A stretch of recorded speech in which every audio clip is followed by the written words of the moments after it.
Hello everyone, कैसे हैं आप लोग। मैं आशीष आपका स्वागत करता हूं हमारे चैनल BHU शिक्षा में। सो आज हम पढ़ने वाले हैं प्रत्यास्था, इलास्टिसिटी। इस चैप्टर में हम क्या क्या डिस्कस करेंगे उसके बारे में एक ओवरव्यू देख लेते हैं। क्या क्या टॉपिक्स हम पढ़ने वाले हैं। पहला, पदार्थ की अवस्थाएं। इसका मैं एक चार्ट है, उस चार्ट को मैं लास्ट में वीडियो के लेक्चर के लास्ट में दे दूँगा। उसके अलावा हम पढ़ेंगे पदार्थ की प्रत्यास्थ गुण, इलास्टिक प्रॉपर्टी ऑफ मैटर। उसमें हम क्या क्या जानेंगे। प्रत्यास्था क्या होता है, पूर्ण प्रत्यास्थ पिंड या पदार्थ क्या होता है, प्लास्टिकता क्या होती है, पूर्ण प्लास्टिक पिंड क्या होता है, प्रत्यास्था का कारण है ना, क्यों जो है इलास्टिसिटी जनरेट होती है, प्रत्यास्था सीमा, इलास्टिक लिमिट के बारे में जानेंगे। उसका हमारा दूसरा टॉपिक है प्रतिबल, स्ट्रेस, और इसके टाइप्स है, कई टाइप के, अभिलंब प्रतिबल और स्पर्शरेखी प्रतिबल, ये जो हमारा टाइप है इसको हम समझेंगे। उसके बाद हम पढ़ेंगे विकृति, है ना, स्ट्रेन के बारे में, स्ट्रेन कितने प्रकार का है, कैसे कैसे है उसका, वो हम पढ़ेंगे। उसके बाद हुक्स लॉ, जो कि बहुत इंपॉर्टेंट है, हुक्स का नियम पढ़ेंगे। ठीक है। प्रतिबल विकृति वक्र को हम पढ़ेंगे। स्ट्रेन कर्व जो है, स्ट्रेस स्ट्रेन कर्व जो है, हम उसको पढ़ेंगे। उसके हिसाब से हम कैसे पदार्थ को जो है 3 पार्ट में डिवाइड कर सकते हैं, उसको हम पढ़ेंगे। उसके बाद हम पढ़ेंगे पॉइजन अनुपात क्या है ना, उसका वैल्यू क्या होता है, जो उसके बारे में। उसके बाद हम पढ़ेंगे प्रत्यास्था गुणांक, कौन कौन से हैं। यंग प्रत्यास्था गुणांक, आयतन प्रत्यास्था गुणांक, एक टर्म होता है संपीड़ता, इसको हम पढ़ेंगे, और एक होता है दृढ़ता अपरूपण गुणांक। उसके बाद हम इन सारों में जो है, इन सारे जो राशियां हैं उनके बीच संबंध को पढ़ेंगे, ये बहुत इंपॉर्टेंट है। उसके बाद पदार्थ के प्रत्यास्था को प्रभावित करने वाले कारक कौन कौन से हैं उसके बारे में हम जानेंगे। और विकृत वस्तु में जो संचित ऊर्जा होती है, ठीक है, संचित ऊर्जा, सॉरी यहाँ पे मैंने गलती कर दी है, पदार्थ नहीं है, ऊर्जा है। ठीक है, सच ऊर्जा, जो विकृत वस्तु हमें इसमें कितनी ऊर्जा संचित हुए उसका हम लोग पढ़ेंगे। ठीक है, तब हम लोग स्टार्ट करते हैं। पहला तो हम लोग स्टार्ट करते हैं प्रत्यास्था, इलास्टिसिटी। ठीक है, इसमें हमको पहले 2 टर्म को समझना पड़ेगा, दोनों का मतलब क्या है। विरूपण का मतलब क्या होता है और विरूपक बल का मतलब क्या होता है। ठीक है, जब इसका जो इंग्लिश में है क्या है, डिफॉर्मेशन। ठीक है, डिफॉर्मेशन मतलब, अब इसको समझते हैं।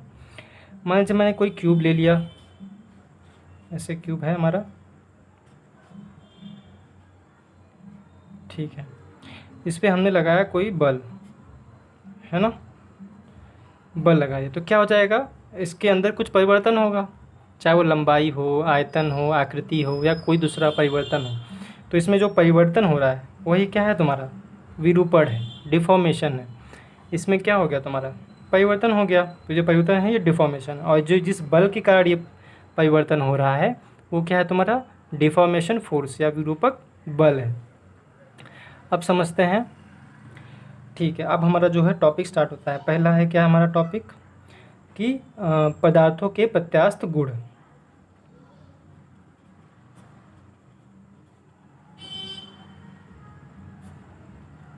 ठीक है, इलास्टिक प्रॉपर्टी ऑफ मैटर। ठीक है, तो उसमें पहला जो हम लोग को समझना है वो क्या है, हमारा प्रत्यास्था, जो इस चैप्टर का नाम भी है ना, प्रत्यास्था, इसके नाम से को समझ लेते हैं, इलास्टिसिटी। ठीक है, इसको समझते हैं एक छोटी सी मतलब कहानी से, कॉन्सेप्ट से समझते हैं। इसका कॉन्सेप्ट क्या है। ठीक है, कॉन्सेप्ट ये है कि जैसे मैंने पहले वाले में बताया उस तरह मैं फिर से बताता हूँ कि एक तो हमारा क्यूब है, ठीक है, इस पर हमने लगाया कोई बाहर से बल लगा दिया, तो क्या होगा, इसमें विरूपण होगा, मतलब इसका जो है आकार, आकृति, लंबाई, कुछ भी जो भी है इसमें परिवर्तन होगा। ठीक है ना, बाहर से बल लगा है तो क्या होगा, इसके आकार में परिवर्तन हो जाएगा। कैसा बन जाएगा, ये कुछ इस तरफ बन जाएगा, मान लो, है ना, चपटा हो गया ना, दिख रहा है। ठीक है, बल लगाने की वजह से ये ऐसा हुआ है।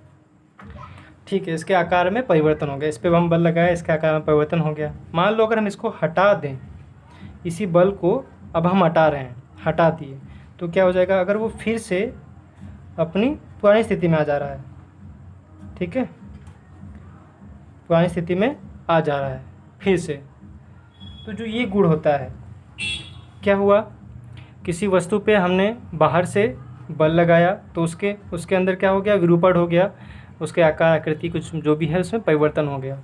अब हम जब वो बल हटाते हैं तो क्या, अगर वो पदार्थ अपनी पुरानी स्थिति में वापस आ जाता है तो ये जो पुरानी स्थिति में वापस आने का जो गुण है पदार्थ का, उस गुण को क्या बोलते हैं, प्रत्यास्था बोलते हैं। प्रत्यास्था क्या है, ये पदार्थ का गुण है ना, पदार्थ का गुण है जिसके कारण वो अपनी पुरानी स्थिति में वापस आ जाता है। ठीक है, अब यही एक दूसरा एग्जांपल समझते हैं इसका दूसरा एग्जांपल लाइक जैसे एक स्प्रिंग का ले लेते हैं। ये तुम्हारा फिक्स कर दिया मैंने, ठीक है, ये कोई एक स्प्रिंग है, ठीक है, ऐसी थी पहले स्प्रिंग, एक हमारी स्प्रिंग ऐसी थी। अब इस पे क्या कर रहा हूँ मैं, एक पदार्थ, एक वजन सा पदार्थ कुछ रख देता हूँ, लोड, ठीक है, तो क्या होगा, वो लोड तुम्हें खींचेगा, इस तरफ बल लगाएगा तो क्या होगा, ये खींचा जाएगा, है ना, पूरा जो तुम्हारा स्प्रिंग है वो लंबा हो जाएगा, ऐसे हो जाएगा, है ना। तो क्या हो गया, पहले इसका जो लेंथ था, जो लंबाई थी, वो तुम्हारा थी यल, अब क्या हो गई, एल प्लस डेल्टा एल, मतलब इसमें जो परिवर्तन हुआ, लंबाई कितना बढ़ गई है, डेल्टा एल बढ़ गई है, ठीक है। अगर अब क्या कर रहे हैं हम, इस बल को हटा दें, तो हटा देंगे तो क्या हो जाएगा, ये वापस जो तार है वो अपनी पुरानी स्थिति में वापस आने का प्रयास करेगा, ऐसे, ठीक है, पुरानी स्थिति में वापस आ गया, ठीक है ना। तो ये जो पुरानी स्थिति में वापस आने का जो गुण है पदार्थ का, वही होता है प्रत्यास्था, ठीक है ना। अब ये समझते हैं कि क्या पूरी तरह वापस जाएगा या जो है कितना आएगा। अब अमाउंट बता रहे हैं, अगर मान लो कोई पदार्थ जो है पूरी तरह अपनी पुरानी स्थिति में वापस आ जाता है तो उसको हम लोग बोलते हैं क्या, पूर्ण प्रत्यास्थ पदार्थ, ठीक है। अगर किसी पदार्थ को हम लोग उस पर बल लगाएं, उसका आकार परिवर्तित किए, जब उसको हटा रहे हैं तो अपनी पुरानी स्थिति में पूरी तरह वापस आ जा रहा है तो उसको बोलते हैं पूर्ण प्रत्यास्थ पदार्थ। अब इसी जो प्रत्यास्था हमने पढ़ा, इसका एक उल्टा है, क्या हो जाएगा तुम्हारा, प्लास्टिकता,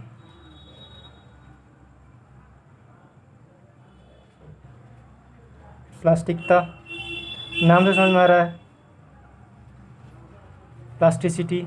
क्या होगा, जिस पदार्थ को हम लोग बल लगा के उसको हम लोग जो है उसके आकृति आकार में जो उसको डिफॉर्म किए हैं, विरूपित किए हैं, बल को हटाने के बाद भी उसका आकार वापस अपनी पुरानी स्थिति में वापस नहीं आता, तो ऐसे पदार्थ को हम लोग क्या बोलते हैं, ऐसे पदार्थ का जो वो गुण होता है, उस गुण को क्या बोलते हैं, प्लास्टिकता। और जो वो पदार्थ जो अपनी पुरानी स्थिति में पूरी तरह नहीं आता है, मतलब इसको बिगाड़ दिए मान लो, ठीक है, उसको पूरी तरह बिगाड़ दिए तो वो बिगड़ा ही रहेगा, तो उसको बोलते हैं क्या, पूर्ण प्लास्टिक पदार्थ, है ना। मतलब जो बाह्य बल है उसको हटाने के बाद भी वह पूरी तरह अपने मतलब थोड़ा भी जो है वापस नहीं आ रहा है अपनी स्थिति में, तो उसको बोलते हैं पूर्ण प्लास्टिक पदार्थ। पर नेचर में कभी भी हम पूरी तरह ऐसा नहीं मिलता है, कोई भी ऐसा पदार्थ नहीं होगा जो पूरी तरह अपनी पुरानी स्थिति वापस आ जाए, और कोई भी ऐसा पदार्थ नहीं होगा जो पूरी तरह अपनी स्थिति में बना रहे, है ना, बिगड़ा ही रहे, थोड़ा उसमें थोड़ा वो ठीक होगा या जो है थोड़ा सा बिगड़ा रहेगा, है ना, ऐसा है, ठीक है। तो इन दोनों के बीच में ही कोई पदार्थ आता है, ठीक है। अब प्रत्यास्था का कारण समझते हैं हम लोग, ठीक है। प्रत्यास्था का कारण क्या है, ठीक है, इसको समझने के लिए हमको एक डायग्राम बनाता हूँ मैं, ठीक है। डायग्राम कैसा है, समझ लो जो तुम्हारे जो पदार्थ होते हैं, है ना, ऐसे है, सॉलिड वाला ही बना लेता हूँ,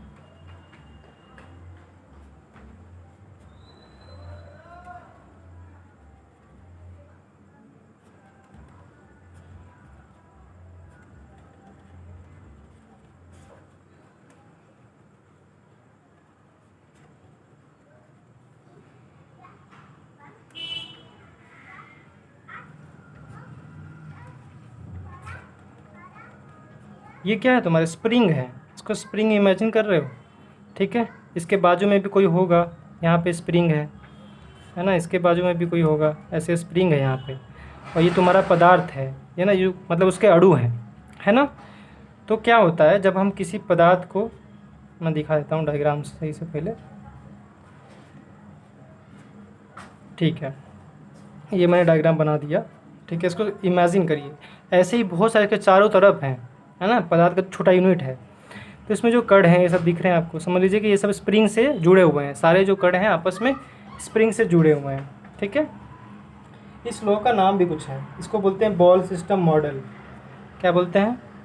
बॉल सिस्टम मॉडल। इससे हम लोग एक्सप्लेन करते हैं कि प्रत्यास्था का कारण क्या है, ठीक है। जब भी हम क्या करते हैं, बल लगाते हैं, इस पे जो है हम बल लगा दिए, तो बल लगाने से क्या होगा, ये स्प्रिंग जो है ऐसे तन जाएगा, ठीक है, तन गया।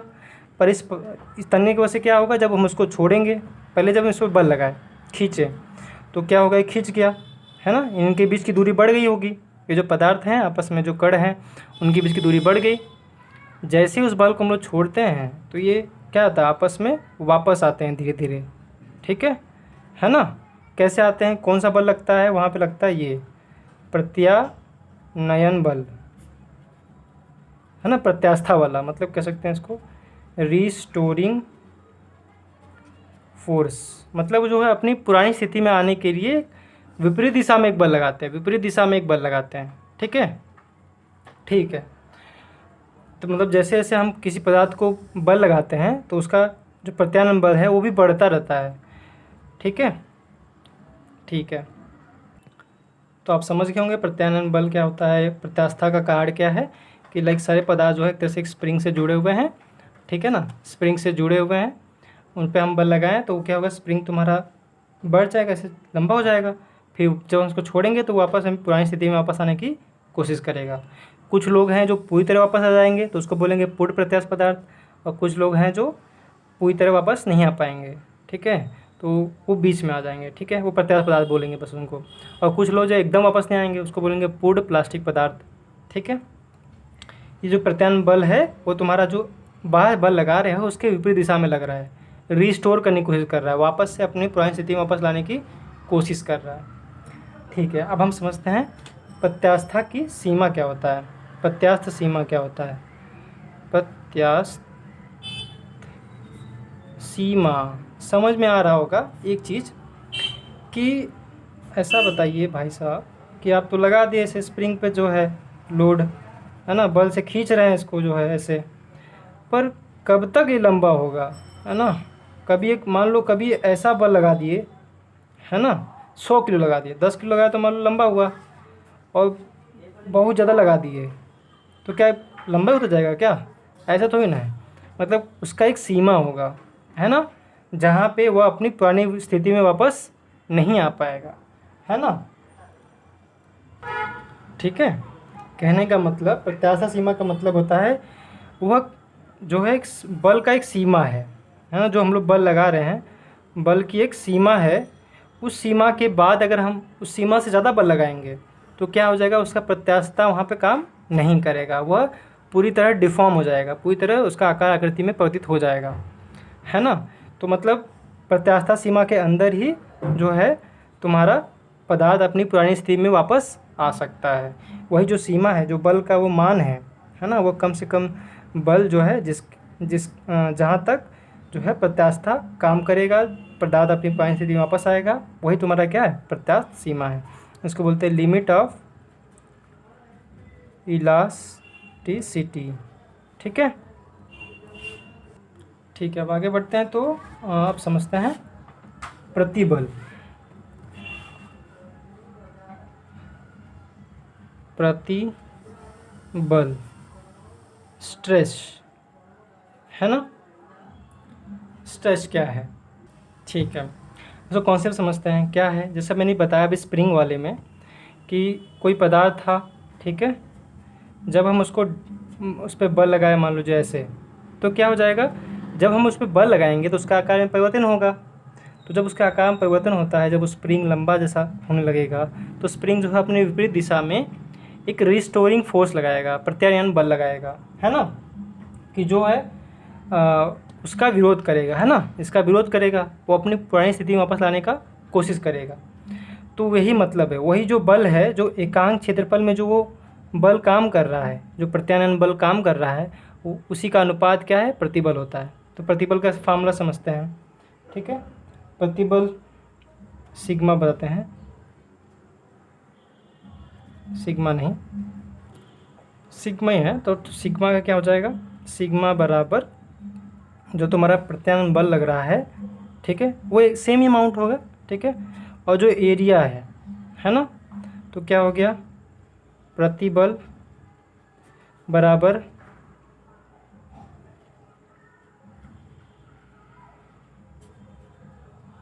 अपॉन क्षेत्रफल। क्षेत्रफल कैसा, जिस क्षेत्रफल पर लग रहा है एकांक जो क्षेत्रफल है, ठीक है। अब इसका कैसे एक्सप्लेन करें हम इसको, ठीक है, एकांक क्षेत्रफल मैं क्यों बोल रहा हूँ, ठीक है।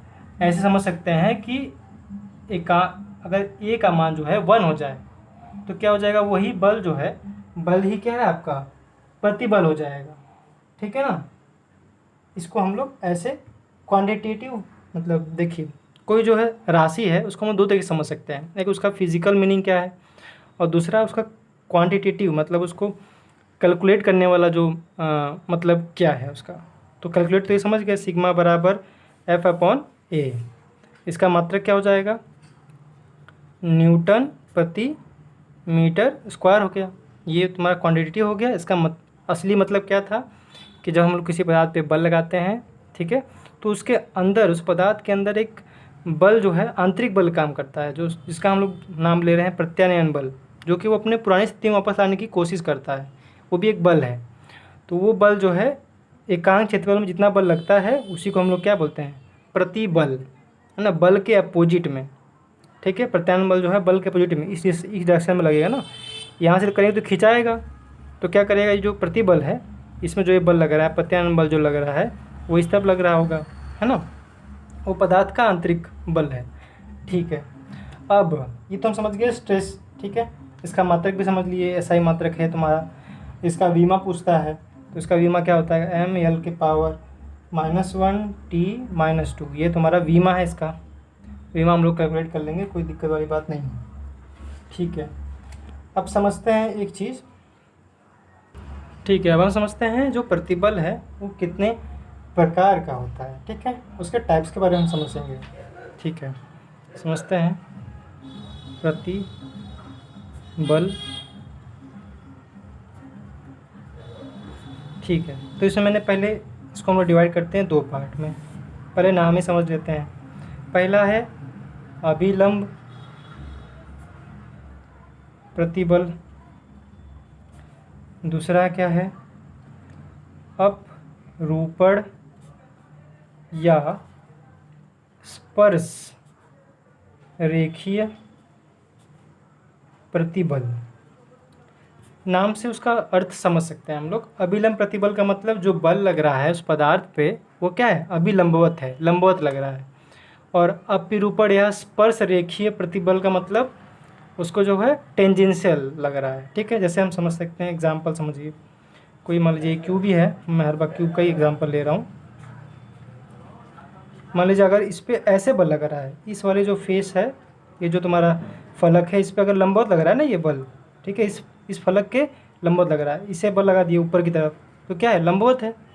तो ये जो इसके वजह से जो प्रतिबल आएगा वो क्या है, तुम्हारा अभिलंब प्रतिबल है। अब मान लीजिए कोई हमने ऐसे, फिर से क्यूब लेते हैं, अब इससे मान लीजिए मैं ऐसे बल लगा रहा हूँ, इस ऊपर वाले पे ही ऐसे, है ना, ठीक है।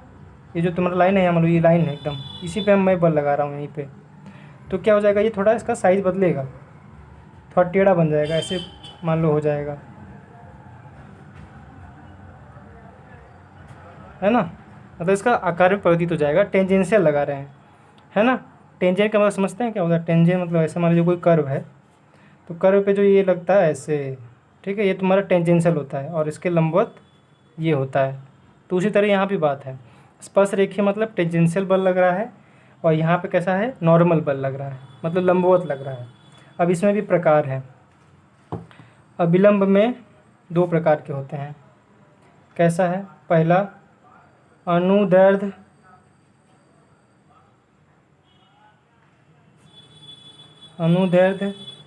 प्रतिबल, ठीक है। इसका इंग्लिश क्या होता है? इसका नॉर्मल स्ट्रेस, इसका टेंजेंशियल स्ट्रेस। अनुदैर्ध्य प्रतिबल इसका क्या होता है? लॉन्गिट्यूडिनल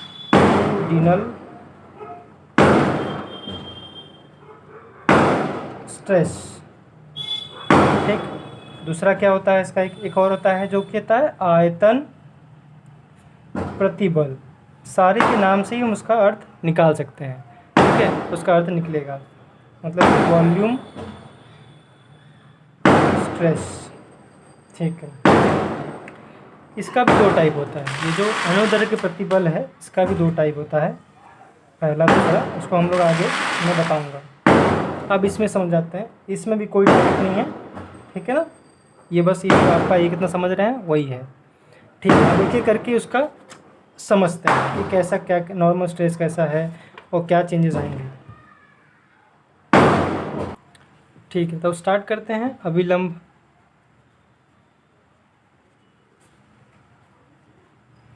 इसका सिंपल जो मीनिंग है नॉर्मल लग रहा है ये, ठीक है ना। मतलब क्या है? हम किसी सतह पे लंबवत जो बल लगाते हैं उस बल के कारण जो है बल लगा रहे हैं, तो उसमें क्या हो जाएगा तुम्हारा? उसका परिवर्तन होगा उसके आकार में, ठीक है ना। तो उसके वजह से जो प्रत्यानयन बल आएगा, फिर उस प्रत्यानयन बल बटे एकांक क्षेत्रफल में जो लगा है वही तुम्हारा हो गया अभिलंब प्रतिबल। अभिलंब प्रतिबल मतलब वो प्रतिबल जो कि लंबवत लग रहा है, ठीक है, ठीक है। इसमें 2 टाइप बताया, तो उसको पहला समझते हैं। पहला क्या टाइप बताया मैंने? अनुदैर्ध्य प्रतिबल। अनुदैर्ध्य का मतलब क्या होता है? Longitudinal stress. अनुदैर्ध्य समझ लीजिए ना कि एक लंबाई में, है ना। लॉन्गिट्यूडिनल एक ही लंबाई में समझ लीजिए। एक ही लंबाई में कैसे? अभी समझते हैं कि क्या हो जाएगा। अनुदैर्ध्य प्रतिबल मतलब वो क्या आता है कि जिसके कारण जो है हमें क्या मिल रहा है? एक ही लंबाई में जो वृद्धि हो रही है, कमी हो रही है ना, उसके कारण वो जो प्रतिबल है वो आता है अनुदैर्ध्य प्रतिबल में। अभी इसी मैंने तुमको 2 टाइप बताया, उस 2 टाइप से क्लियर हो जाएगा। पहला मैंने बताया, पहले मैं बताता हूँ। तनन प्रतिबल मतलब टेंसाइल स्ट्रेस, और दूसरा होता है संपीड़न प्रतिबल। इसका होता है कंप्रेशन स्ट्रेस, है ना। तनन प्रतिबल कैसा है कि मान लो क्या कह रहा हूँ, मैंने कोई एक छड़ ले लिया, लंबाई का था, ठीक है। और उसका जो ये एरिया है, ये ए है, जो अनुप्रस्थ एरिया है वो क्या है तुम्हारा? ए है। अब क्या कर रहा हूँ मैं? इसको खींच रहा हूँ दोनों तरफ से। इसको खींचा, यहाँ से भी बल लगाया और यहाँ से भी बल लगा, ऐसे बल लगा रहा हूँ, सॉरी, ऐसे बल लगा रहा हूँ। तो क्या हो जाएगा? ये लंबा हो जाएगा, ऐसा बन जाएगा ना। मतलब जो पहले लंबाई एल थी पर अब क्या हो गया? डेल्टा एल जुड़ गया। इसकी लंबाई अब कितना हो गया? एल प्लस डेल्टा एल हो गया। तो इसकी लंबाई में क्या हुआ है? परिवर्तन हो गया, तन गया ना, टेंसाइल फोर्स लगा है, लंबाई में वृद्धि हो गई है। तो यहाँ पे जो प्रतिबल है वो क्या है तुम्हारा? तनन प्रतिबल, बल अपॉन एरिया, है ना, है ना। तो वो हो गया तुम्हारा तनन प्रतिबल। देखो यहाँ पे भी लंबाई में वृद्धि हो रही है। संपीड़न में क्या होगा? कमी होगी। मान लो एक दीवार है, फिक्स कर दिए दीवार को, यहाँ पे एक छड़ ऐसे लिए हैं। अब क्या करें? इस छड़ को हम इस तरफ दबा रहे हैं बल से। पहले लंबाई इसकी थी यल और यहाँ पे एरिया ए है, तो क्या हो जाएगा? जब हम इसको दबाएंगे तो क्या हो जाएगा? इसकी लंबाई घट जाएगी। कितना हो जाएगी? एल माइनस डेल्टा एल मान लो हो गया, इस बल के वजह से, है ना। तो लंबाई में क्या हो गई? कमी हो गई। बल कैसे काम कर रहा है कि लंबाई में कमी हो रही है। तो इस तरह का जो इसमें जो प्रतिबल लग रहा है वो क्या है तुम्हारा संपीड़न प्रतिबल। समझ गए। कंप्रेशन, कंप्रेशन मतलब दबाना, है ना, दबाना हो गया। अब समझते हैं, ये तो हमारा पहला हुआ अनुप्रस्थ प्रतिबल, ठीक है। अभिलंब प्रतिबल में हमारा पहला हुआ अनुप्रस्थ प्रतिबल, जिसका दो टाइप था, हमने समझ गए। नाम समझना, इसका मतलब क्या था वो समझ गए। इसमें लंबाई में बड़ी हो रही है, वृद्धि हो रही है, लंबाई में कमी हो रही है, लंबाई में ही काम हो रहा है। अब दूसरा जो है आयतन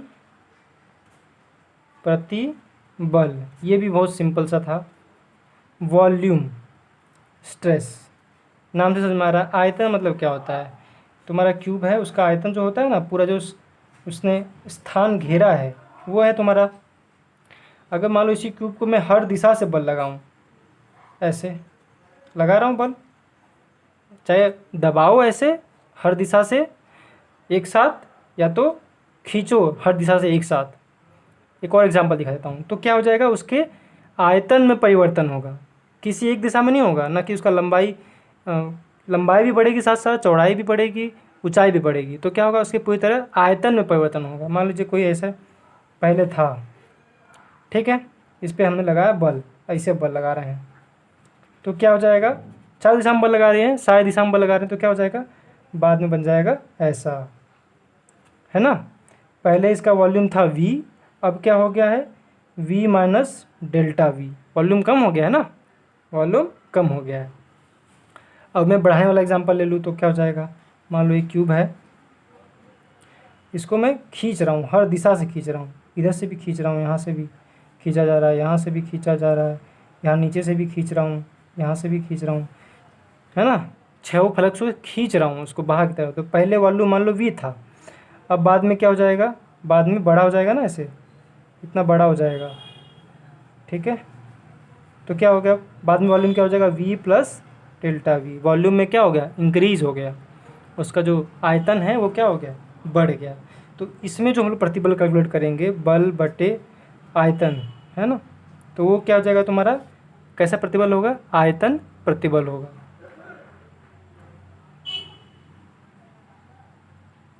अब समझते हैं, जो अभिलंब तो पहला हो गया, अब प्रतिबल में हमारा दूसरा समझते हैं क्या था।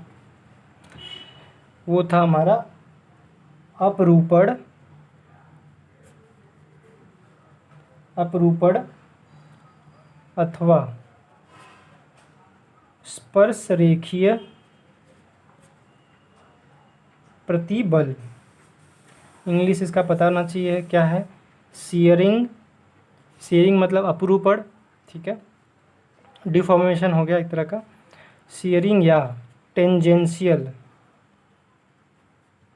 टेंजेंशियल स्ट्रेस, है ना। क्या होता है इसमें, पहले फिर से एग्जांपल दिखाते हैं। पहले ये क्यूब बना दिया हम,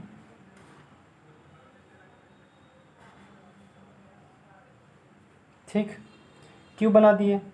अब क्या होगा, मान लो कि ये जो इसका जो फ्लोर है, ये जो नीचे वाला फ्लोर था ना इसका, उसको एकदम चिपका दिए टेबल से, क्या कर दिए, चिपका दिए, तो वो चिपका ही रहेगा। लेकिन जो ऊपर वाला सतह चिपका नहीं है। अब क्या कर रहा हूँ मैं, अब मैं इस पर, ये इसका मान लो एरिया ए है, जो ऊपर सतह है वो तुम्हारा एरिया ए है, इस पर मैं लगा रहा हूँ बल, कैसा है, इस पर सतह पे लग रहा है ना, इस ऐसे घींच रहा हूँ, तो क्या हो जा रहा है, नीचे वाला तो फिक्स है, ऊपर वाला घिसक जा रहा है ना, इस तरह इसमें होगा। तो क्या आ जाएगा, ये थोड़ा सा टेढ़ा बन जाएगा, कैसा हो जाएगा, मैं दूसरे पेन से दिखाता हूँ, ऐसे हो जाएगा। हाँ, ये देखो, ये जो तुम्हारा ये यहाँ पे था, अब ये ऐसे हो जाएगा, लेकिन ये सटा इसी से है, चिपका भी इसी से है, और ये थोड़ा ऐसे हो जाएगा, दिख रहा है, उसके आकार में परिवर्तन हो जाएगा। इसको मैं दूसरे डायग्राम बनाता हूँ तो समझ में आएगा, ठीक है। इस डायग्राम को देखिए, दिख रहा है, पहले तो ये ब्लैक कलर था, ठीक है, इस पर लगाया हमने ऐसे बल, ठीक है, इसका एरिया ये है ऊपर वाला सतह का, तो क्या हो जाएगा, ऐसे बन जाएगा, ये दिख रहा होगा, है ना। ये वाला जो फलक, ये वाला जो सतह था वो यहाँ पे आ गया है ना, ये मुड़ गया ऐसे, पर नीचे वाला तो सेम है, ये तो फिक्स है मेरा, नीचे वाला फिक्स है। ये क्या होगा, थोड़ा सा आकार इसका टिल्ड हो गया है, दिख रहा है ऐसे, ये देखिए, दिख रहा होगा पेन की वजह से, ठीक है ना। ऐसा हो गया, ये तिरछा हो गया, तो ये इसमें क्या होगा, इसके एंगल में परिवर्तन हो गया, है ना। ये थीटा एंगल परिवर्तित हो गया। फिर आगे हम समझेंगे थीटा क्या है ना। हमने जब इसको क्या किया था, स्थिर किया था और इस पर बल लगाया, इसका एरिया ये था हमारा ऊपर सतह का, इस पर हम लोग टेंजेंशियल बल लगा रहे हैं, ठीक है ना। टेंजेंशियल बल लगा रहे हैं, उसकी वजह से जो चेंज आ रहा है, जो जो हम लोग प्रतिबल लगाए हैं यहाँ पे, वो कैसा है तुम्हारा, अपरूपण, शियरिंग या स्पर्श रेखीय प्रतिबल है, ठीक है। तो हमने सारे टाइप के प्रतिबल समझ लिए हैं। अब समझते हैं, अभी तक मैं जैसे बताया कि क्या है, किसी पे हम लोग बल लगाएं, ठीक है, तो उसमें क्या हो गया, एक परिवर्तन हो गया ना, उसका जो है आकृति कुछ परिवर्तित हुआ, तो जो परिवर्तित हुआ उसको हम लोग बोलते हैं विकृति। क्या बोलते हैं, विकृति, स्ट्रेन बोलते हैं। किसी पे हमने बल लगाया, तो जो बल लगा रहे हैं उसकी वजह से हमारा प्रतिबल काम कर रहा है, और प्रतिबल की वजह से उसकी आकृति में परिवर्तन हो गया। जो आकृति में परिवर्तन हुआ है उसी को हम लोग बोलते हैं क्या, स्ट्रेन, विकृति। अब समझते हैं विकृति को, ठीक है। अब समझते हैं विकृति को, ठीक है। विकृति, स्ट्रेन क्या हो जाता है, विकृति मतलब क्या होता है, सिंपल इसका मतलब समझिए। विकृति मतलब क्या हो जाएगा, जो पहले उसकी जो वीमा, ऐसे देखिए, प्रारंभिक वीमा, प्रारंभिक वीमा और वीमा में परिवर्तन का अनुपात जो होता है वही विकृति होता है। मतलब जो पहले था, पहला मान लो उसका लंबाई कुछ, वीमा मतलब लंबाई, चौड़ाई, ऊंचाई, जो भी है उसका एंगल, वो सारा क्या है तुम्हारा, पहले कुछ था और बाद में उसमें कुछ परिवर्तन हो गया। तो जो जितना परिवर्तन हुआ वही क्या है तुम्हारा, वीमा में परिवर्तन है। अब देखो वीमा, अब विकृति का जो प्रकार तुम समझोगे, ठीक है, मतलब जो चेंज हुआ वो, ठीक है, जितना अमाउंट चेंज हुआ वो, अब प्रारंभिक जो वीमा थी वो, उसका जो अनुपात है वही क्या होता है, विकृति।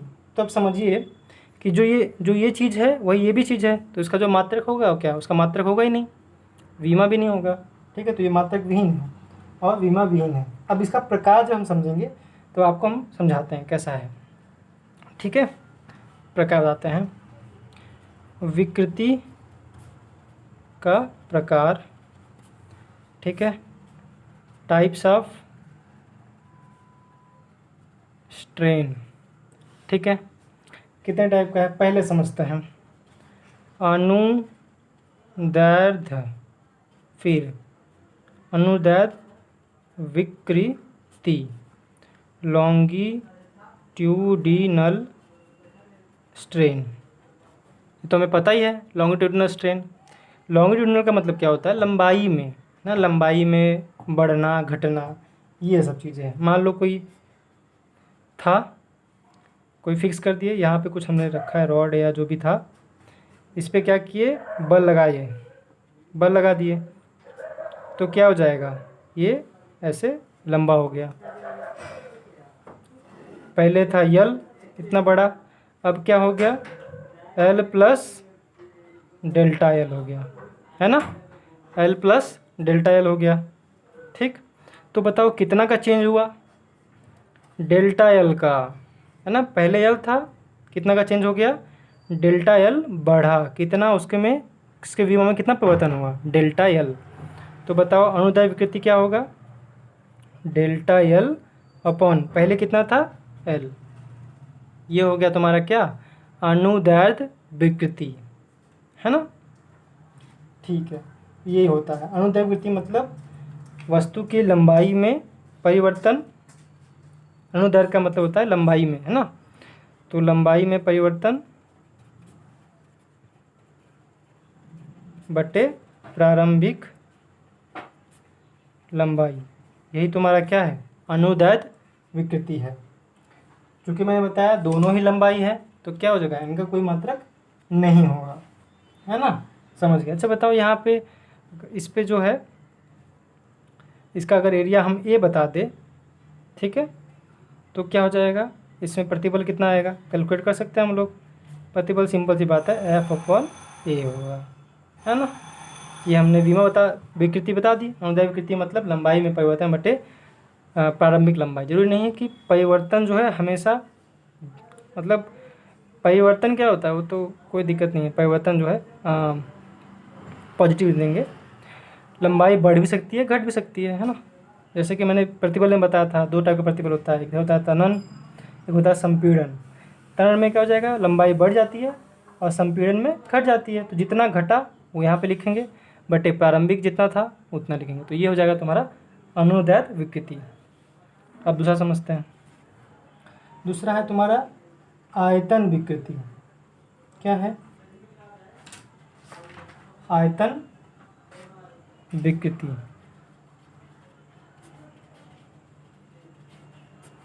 मतलब वॉल्यूम स्ट्रेन, नाम से समझ में आ रहा है।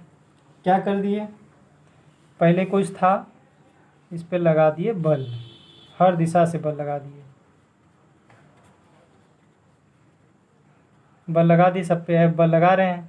पहले मान लो इसका वॉल्यूम था v, अब क्या हो जाएगा, घट के कितना हो जाएगा, v माइनस डेल्टा v, कम हो गया, है ना। वॉल्यूम कम हो गया, दबा दिए सबको पूरा तरह, गेंद दब गया, तो उसमें कितना चेंज हुआ। आयतन विकृति का क्या हो जाएगा, आयतन में परिवर्तन बटे प्रारंभिक आयतन।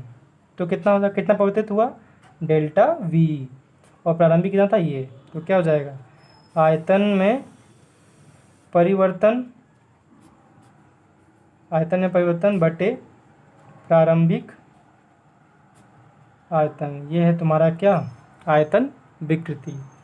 यहाँ भी क्योंकि दोनों आयतन हैं तो इनका मात्रक क्या होगा, मात्रक विहीन होगा, मात्रक विहीन होगा, विमा विहीन होगा, है ना। न तो इसमें मात्रक है न तो विमा है। अब समझते हैं तुम्हारा तीसरा क्या है हमारा, अपरूपण विकृति। ठीक है, अब हम समझते हैं अपरूपण विकृति मतलब शियरिंग स्ट्रेन। ठीक है, इसमें क्या होगा, तुम्हारा एंगल में जो चेंज होता है, जो कोई फिर डायग्राम आते हैं, ये हो गया हमारा डायग्राम, चेंज कितना हो गया, थीटा में परिवर्तन जो हो रहा है ना। ये भी थीटा होगा, ये सॉरी यहाँ पे लाइन भूल गया, यहाँ पे भी जो थीटा होगा वो भी थीटा ही होगा, ये भी थीटा ही होगा, यहाँ पे जो ये भी थीटा ही होगा। अब समझने की बात करिए, देखिए ये जो लंबाई है, जो क्यूब लिए हैं उसका लंबाई मान लेते हैं यल है, कितना है, यल। अब देखते हैं कि ये पहले ऐसे था, यहाँ पे कितना चेंज हुआ है। मान लीजिए छोटा वाला यल हुआ है ना, छोटा वाला यल, उसके आकार में परिवर्तन हुआ है। सतह पे बल कैसे लग रहा है, ऐसे लग रहा है ना। यहाँ पे जो प्रतिबल काम करेगा वो कौन सा होगा, अपरूपण प्रतिबल या स्पर्श रेखीय प्रतिबल। ठीक है, तो ये जो विकृति होती है इसको दर्शाते हैं थीटा से। तो समझ गए थीटा कैसे निकलेगा, निकालिए। ये क्या होता है, तुम अगर इसको ट्रायंगल समझ रहे हो, दिख रहा है ट्रायंगल, तो क्या हो जाएगा, लंब बटे आधार, मतलब tan थीटा बराबर L बाई बड़ा वाला L होना चाहिए। चूँकि थीटा क्या है, बहुत स्मॉल है, क्या है, स्मॉल है, इसलिए tan थीटा मतलब वही थीटा। ठीक है, तो थीटा बराबर क्या हो जाएगा, छोटा वाला L बटे बड़ा वाला L। ये जो थीटा विकृति है ये क्या है, अपरूपण विकृति है, मतलब उसके प्रारंभिक लंबाई में L था, है ना, L था, पर चेंज कितना आ गया, चेंज क्या हुआ, delta L, sorry small L बन गया, वो इतना चेंज हो गया वो। तो जो छोटा वाला L बटे जो उसका एक्चुअल लंबाई था, वो उसका जो रेशियो आएगा वो हमारा थीटा है ना। वो थीटा क्या है, हमारा शियरिंग स्ट्रेन है। ठीक है, हम समझ गए हैं अब सारा स्ट्रेन जो कितने प्रकार का होता है सारे समझ गए हैं। ठीक है, अब हम जा रहे हैं आगे हुक्स नियम के यहाँ। ठीक है, आप समझते हैं हमारा डॉक्टर टॉपिक है हुक का नियम, हुक्स लॉ। बहुत सिंपल सा नियम है, ठीक है। पर इसको चूँकि नाम समझ में आ रहा है कि जो है रॉबर्ट हुक ने दिया था, रॉबर्ट हुक ने दिया था, कब ना 1679 में, है ना। इन्होंने क्या बताया, ये जो हम लोग को बताया पदार्थ का जो है, किसी पे हम लोग विरूपक बल लगा रहे हैं, ठीक है, तो उसमें विकृति हो रही है, बल लगाने की वजह से उसके में परिवर्तन हो रहा है ना, चेंज हो रहा है।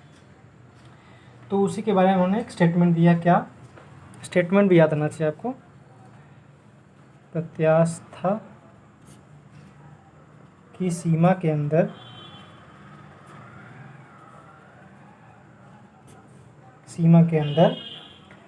प्रतिबल सदैव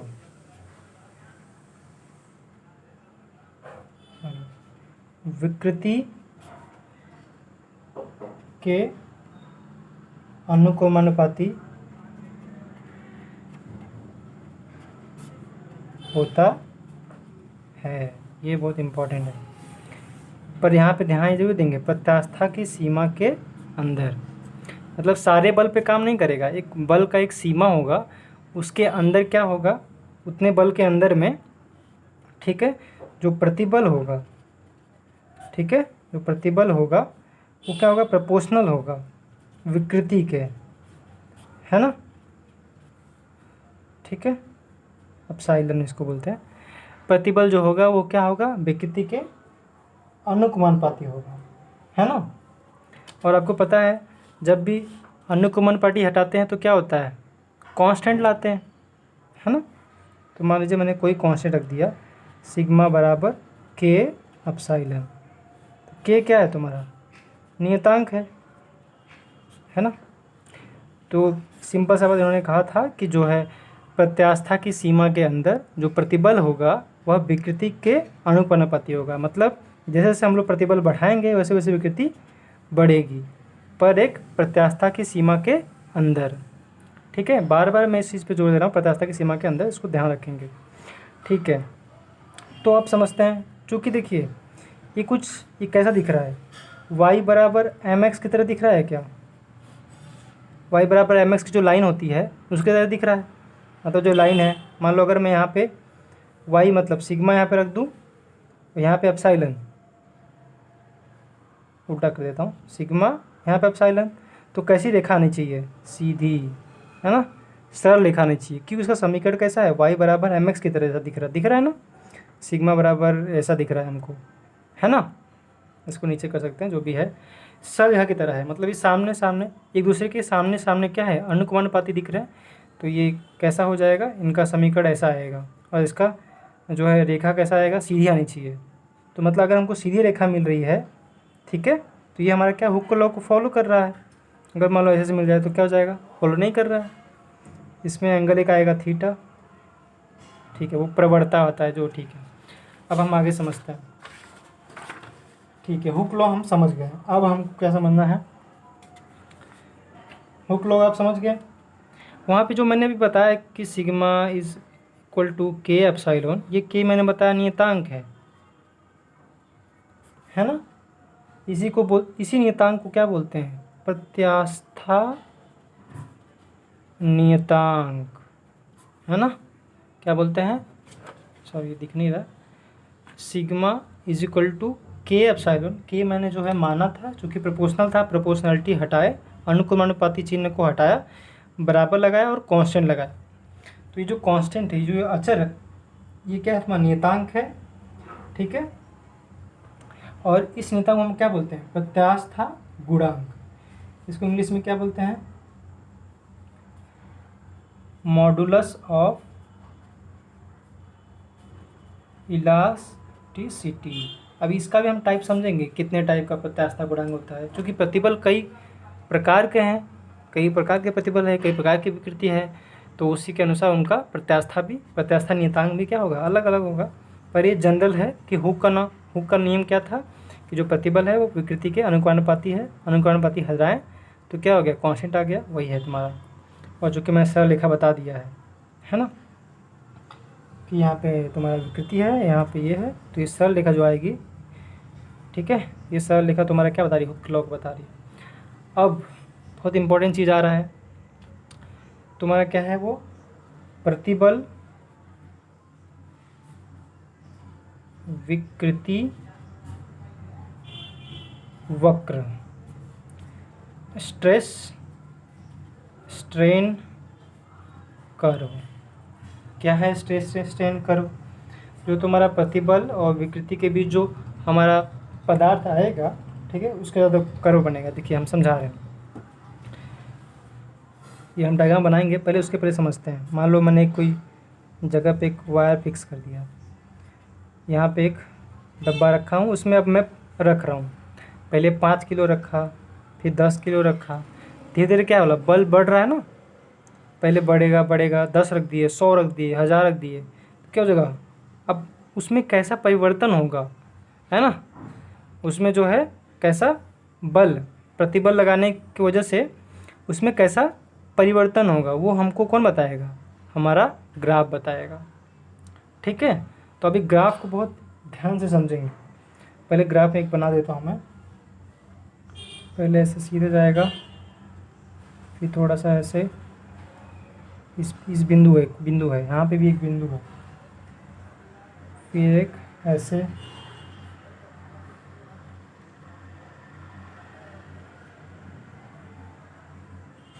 ठीक। अब इसको नाम देते हैं।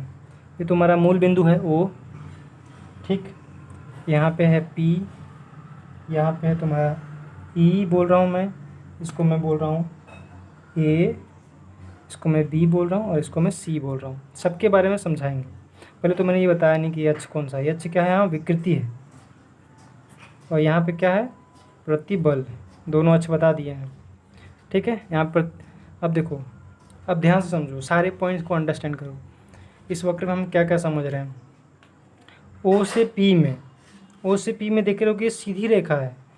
कहने का मतलब ये क्या है तुम्हारा, इस सीधी रेखा है। कहने का यहाँ पे क्या है, हुक लॉ फॉलो हो रहा है ना। ठीक है, पहले बिंदु बिंदु में समझाता हूँ। OP क्या है तुम्हारा, जो OP जो क्षेत्र है, ये तुम्हारा क्या है, तुम्हारा समानुपाती सीमा है। क्या है, समानुपाती सीमा। क्यों बोल रहा हूँ, क्योंकि यहाँ पे क्या हो रहा है, हुक लॉ, हुक का नियम पालन हो रहा है उसका, है ना। हुक का नियम यहाँ पे पालन हो रहा है। जैसे जैसे प्रतिबल बढ़ रहा है वैसे वैसे विकृति भी हो रही है। जैसे जैसे प्रतिबल बढ़ रहा है वैसे वैसे विकृति हो रही है। ठीक है, तो ये OP है तुम्हारा क्या है, समानुपाती सीमा है।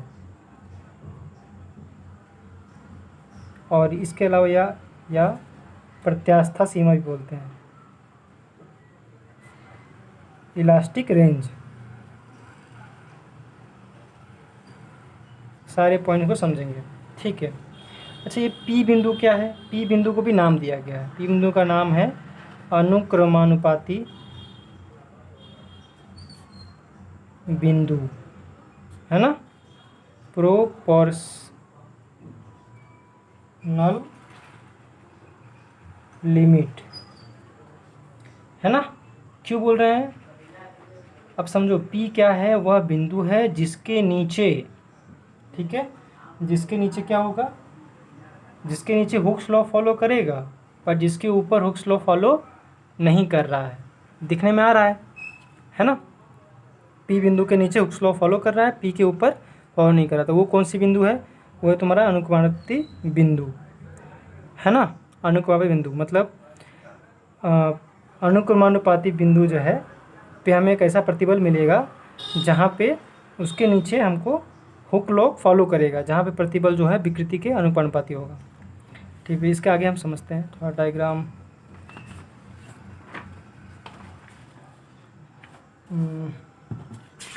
ठीक है, डायग्राम मतलब गैप नहीं होना चाहिए। अब समझते हैं, ठीक है। अब हम लोग समझ गए OP और P क्या होता है। अब P से E की बात करते हैं।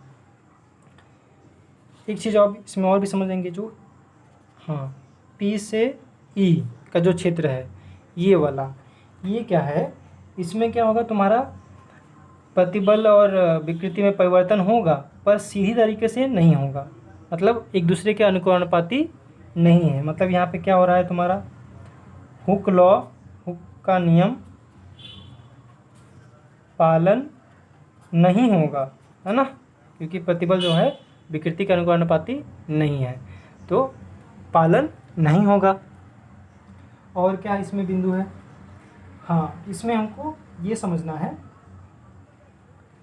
और ये जो ई बिंदु है इसको क्या बोलते हैं? ई बिंदु का नाम है, ई बिंदु का क्या नाम है? पराभव बिंदु, पराभव बिंदु, है ना, या यील्ड पॉइंट। क्यों बोल रहे हैं सब? ध्यान समझेंगे। ई के बाद अगर ई के बाद भी यहाँ पे देखो, पहले बल 0 था, बल बढ़ाएं, चेंज हो रहा है, यहाँ तक हुआ। अब बल बढ़ा रहे हैं तो ये जो ये क्षेत्र है इसमें वापस आएगा, ई के पहले तक वापस आएगा। ई वो बिंदु है, ई पराभव बिंदु वह है जिसके नीचे अगर यहाँ तक जो बल लगा रहे हैं उसको हटा दें तो क्या है, वापस अपनी स्थिति में आ सकता है। पर ई के बाद का जितना भी आएगा, मतलब ई के बाद का जितना भी बल हम लगाएंगे, प्रतिबल लगाएंगे, वह क्या अपनी पुरानी स्थिति वापस नहीं आ पाएगा। तो ई वह बिंदु है जिसके बाद बल लगाने पर और एक्स्ट्रा बल लगाने पर, है ना, वो जो है अपना वापस स्थिति में नहीं आ पाएगा, तो वो होता है पराभव बिंदु। यहाँ पे हम कर क्या रहे हैं समझ रहे हैं आप लोग, कि पहले क्या है, बल पहले 0 किलो रखते हैं, पहले 10 किलो, 20, 30, 40, 50, 60 ऐसे रखते जा रहे हैं। 60 तक जो है, ये तो जैसे जैसे बल बढ़ा रहे थे वैसे वैसे उसका लंबाई बढ़ रहा था तार का। 60 के बाद 70, 80, 90, इसमें क्या हो रहा है, बल बढ़ाने पर भी जो है धीरे धीरे बढ़ रहा है, साथ साथ नहीं बढ़ रहा है, धीरे धीरे बढ़ रहा है। ठीक, अगर हम लोग 80 पे छोड़ दूँ, मैं 80 पे छोड़ दूँ तो क्या हो जाएगा, वो थोड़ा टाइम लेगा यहाँ तक आने में, फिर अपने वापस स्थिति में आ जाएगा। मतलब ई से पहले अगर हम लोग बल हटा दें, जो बाह्य बल लगा रहे हैं, प्रतिबल लगा रहे हैं उसको हटा दें, बाह्य बल लगा रहे हैं उसको हटा दें, तो क्या होगा, अपनी पुरानी स्थिति में वापस आएगा।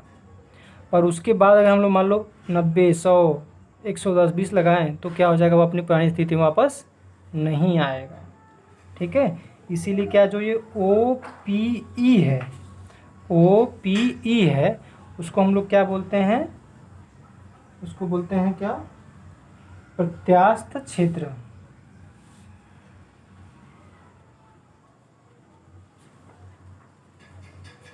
है ना, प्रत्यास्थ क्षेत्र, इलास्टिक फील्ड, है ना, यही है हमारा OPE तक, यहीं तक हमको इलास्टिसिटी वाला काम हुआ। अब इसके आगे क्या है, यहाँ पे समझ गए। अब मैंने जो कि बताया ए और बी में, ई तक के बारे में बता चुका हूँ। अब ई से ए में क्या होगा, ई से ए में क्या होगा तुम्हारा बल जो है, ठीक है, बल लगाने पर भी क्या होगा,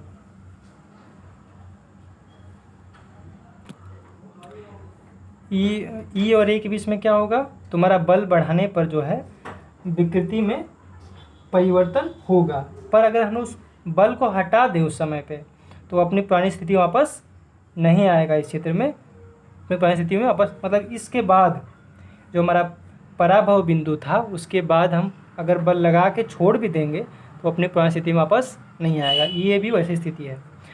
अब यहाँ पे मैंने इसको अलग क्यों कर दिया, यहाँ पे समझिए, ए के बाद, ए से बी के बीच में क्या हो रहा है ना, प्रतिबल लगाने पर विकृति तेज़ी से बढ़ रहा है, देख रहे हो, ये बढ़ रहा है तेज़ी से, मतलब थोड़ा ही बल लगाने पर लंबाई जो है उसकी और बढ़ जाएगी और तेज़ी से बढ़ेगी। ठीक है, तो ये है AB का क्षेत्र। ठीक है, अब ये B क्या है, यहाँ पे इस B का नाम है, ये जो B बिंदु है यहाँ पे उसको बोलते हैं उसको बोलते हैं क्या, भंजक प्रतिबल,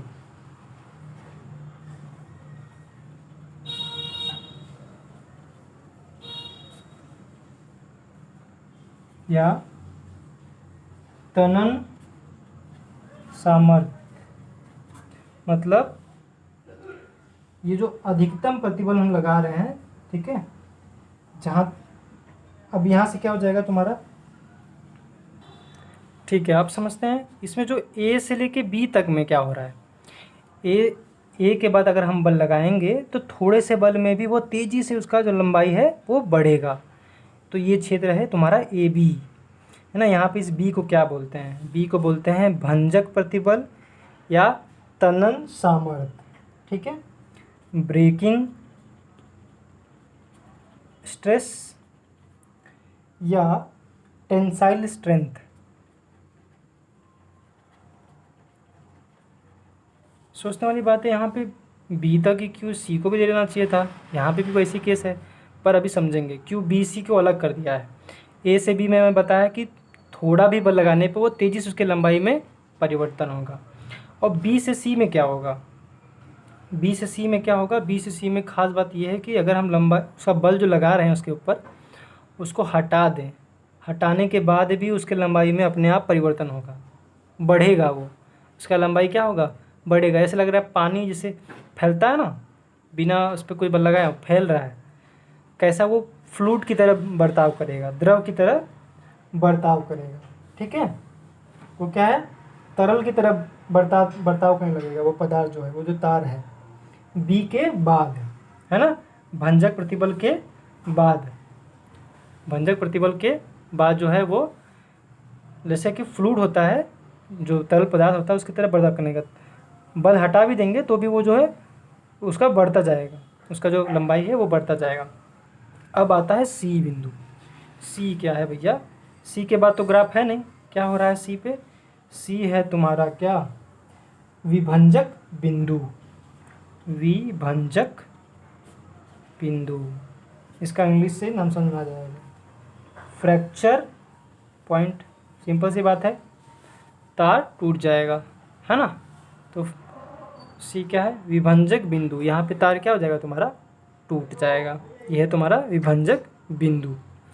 फिर से मैं इसको एक्सप्लेन करता हूँ क्या क्या मैंने बताया इसमें। पहले ये ग्राफ था हमारा, ठीक है।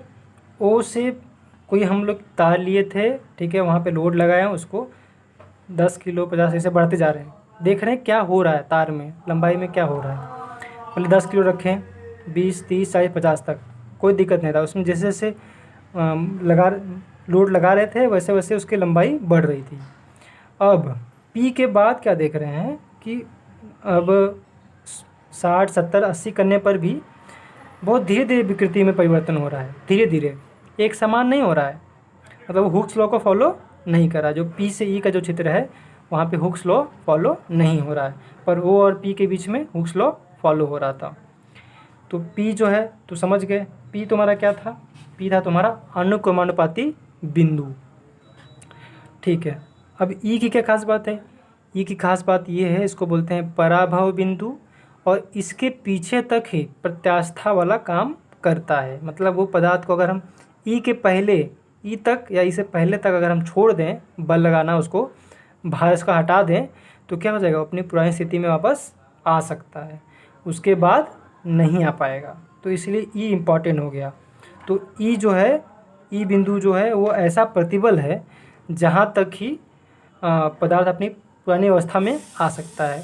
उसके बाद अगर प्रतिबल लगाएं, उसके बाद अगर ज़्यादा बल लगाएंगे तो वह वापस नहीं आ पाएगा। अब ई से ए में क्या हो रहा है, ई से ए में बताएं कि यहाँ पे तुम्हारा जो है पदार्थ वापस आ नहीं पाएगा, ठीक है ना, वापस आ नहीं पाएगा, ठीक है। ए का बी का खास बात है, ए और बी की खास बात ये है कि ए और ए के बाद बढ़ाने पर, है ना, क्या होगा, थोड़ा भी अगर हम उसको बल लगाते हैं, मतलब मान लो 100 था, ए तक 100 था, 100 में 10 किलो भी बढ़ा रहे हैं तो भी क्या हो जा रहा है, बहुत तेज़ी से उसमें लंबाई में परिवर्तन हो रहा है। इसलिए ए से बी के बीच ये खास बात है। तो बी को हम लोग क्या बोलते हैं, भंजक प्रतिबल या तनन सामर्थ्य। क्यों बोलते हैं, क्यों, क्योंकि इसके बाद अगर हम लोग बल को हटा भी दें तो भी वह क्या होगा, उसके लंबाई में तेज़ी से परिवर्तन होगा। जैसे लगेगा कि वो फैल रहा है, तनन पदार्थ, जैसे तरल पदार्थ होता है ना, फैलता है, उसी तरह वह उसका लंबाई बढ़ने लगेगा अपने आप ही। पर फिर बढ़ा रहे हैं तो एक जगह ऐसा आएगा, एक ऐसा पॉइंट आएगा जहाँ पे वह टूट जाएगा, फ्रैक्चर हो जाएगा अगर बल बढ़ाते जाएँ तो वो जो बिंदु होता है वो क्या होता है, तुम्हारा विभंजक बिंदु, ठीक है, अब समझते हैं कि जो वक्र हमने बनाया, प्रतिबल विकृति वक्र, इसके आधार पे हम पदार्थ को जो है, पदार्थ को हम क्या कर सकते हैं, वर्गीकृत कर सकते हैं। पदार्थ का वर्गीकरण कर सकते हैं। कैसे? पहला हो गया तन्य पदार्थ, दूसरा हो गया भंगुर पदार्थ, और तीसरा हो गया प्रत्यास्थ बहुलक पदार्थ। नाम से भी कुछ समझ में आ रहा है। तन्य मतलब क्या? लंबे टाइम तक वो फैलेगा, मतलब उसको तान सकते हैं। भंगुर मतलब फटाक से टूट जाएगा। प्रत्यास्था मतलब समझ लीजिए वो क्या है, तुम्हारे में ऐसा कुछ होगा नहीं, ठीक है ना, फैलेगा ही नहीं। ठीक है, अब समझते हैं इसका ग्राफ इम्पॉर्टेंट है। ठीक है, ये जो हमने ग्राफ बनाया ये वाला, ये ग्राफ को आपको अंडरस्टैंड करना है, तभी आपको समझ में आएगा। एक तो ये क्षेत्र था तुम्हारा प्रत्यास्था सीमा, प्रत्यास्था क्षेत्र है ना, ठीक है, तुम्हारा ये क्षेत्र है और ये भंगुर है, ठीक है ना। इसी के आधार पर है कि इसके बीच में कितना एरिया है, ये कितना ज़्यादा होगा। अगर ये मान लो ज़्यादा है तो क्या हो जाएगा, तन्य पदार्थ। कहने का मतलब, इसको हम दूसरे पेज पे देखते हैं। अगर किसी पदार्थ का जो प्रतिबल विकृति वक्र है उसका हम लोग बनाए, और उसमें क्या देख रहे हैं हम लोग, यहाँ पे तुम्हारा सिग्मा लिख रहा हूँ प्रतिबल, और ये तुम्हारा विकृति। तो क्या हो जा रहा है इसमें, ऐसे देख रहा हूँ मैं, ऐसे सीधे गया लाइन, ठीक है, और उसके बाद खूब सारा क्षेत्र आ गया ऐसा। तो क्या हो जा रहा है, ये तुम्हारा है विभंजक बिंदु है ना, और ये तुम्हारा क्या है, अनुक्रमानुपाती बिंदु है, ठीक है। इसके बीच जो ये क्षेत्र है इतना सारा, जो ये वाला क्षेत्र है, ये क्या तुम्हारा प्लास्टिक,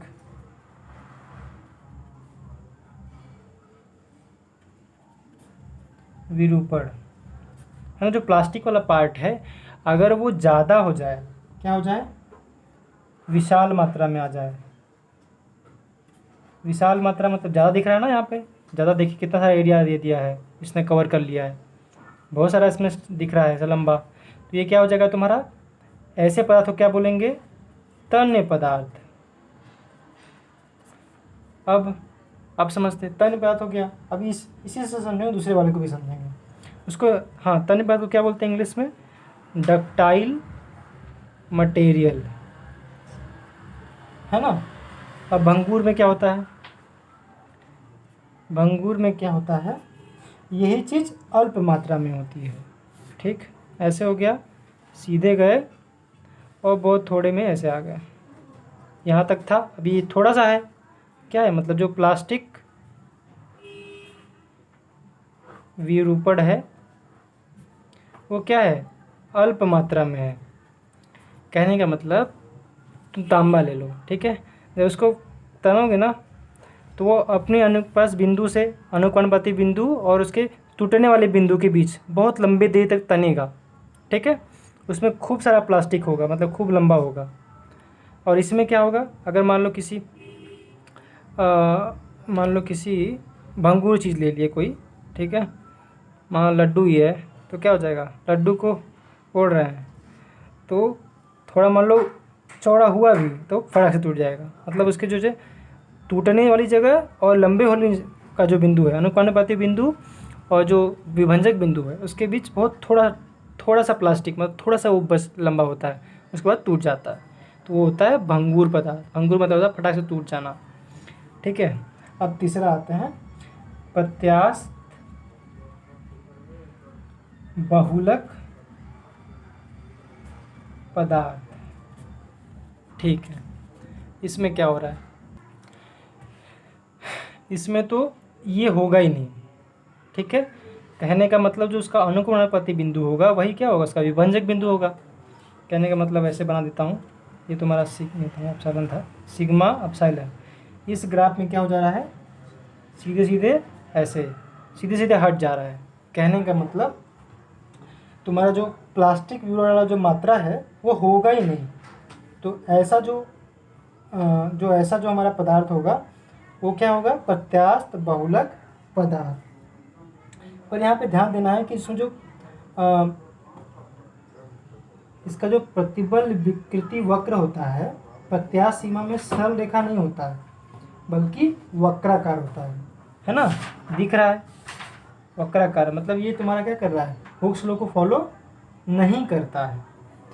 ठीक है, हुक्स लॉ को फॉलो नहीं कर। जो प्रत्यास्थ बहुलक पदार्थ है उसमें क्या हो रहा है, बल लगाने पर वह तुम्हारा जो अनुकूलनानुपाती बिंदु होता है और जो टूटने वाला जो लंबा, जहाँ पे लंबा होना प्लास्टिक वाला स्टार्ट होता है और जहाँ पे टूटना वाला टूटता है उसके बीच का गैप ही नहीं है।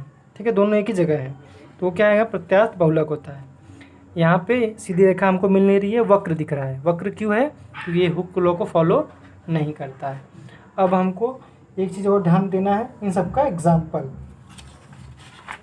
याद रहना चाहिए। एग्जाम्पल इम्पोर्टेंट है, तो एग्जाम्पल मैं लिख देता हूँ।